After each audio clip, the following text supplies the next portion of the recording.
wanted to ask you about those Lincoln Center sequences. I mean, you had, two ensembles with completely different kinds of instruments and tunings and so forth, and just a really large group of people, and your Pakistani musicians you knew quite well at that point. I don't know how familiar you were with the Jazz at Lincoln Center musicians besides Mr. Marsalis. So how did you try to make that all gel together?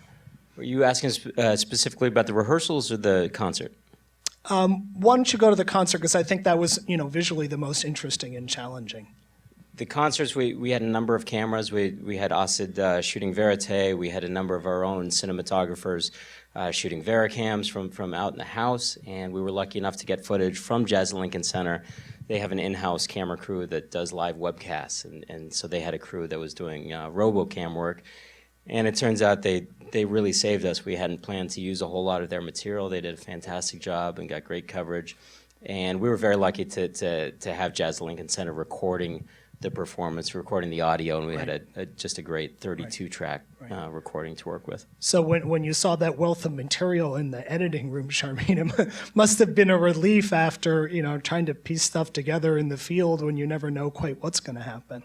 Well, we, by the time we got to New York, and we were in the rehearsal room, we realized that this was the story, that was unfolding in front of our eyes. We'd initially thought about whether the concert was going to be the end of the film, whether it was just going to be them getting over. But when the drama started unfolding in the rehearsal room, if we as filmmakers were kind of riveted by what was going to happen, is this going to happen?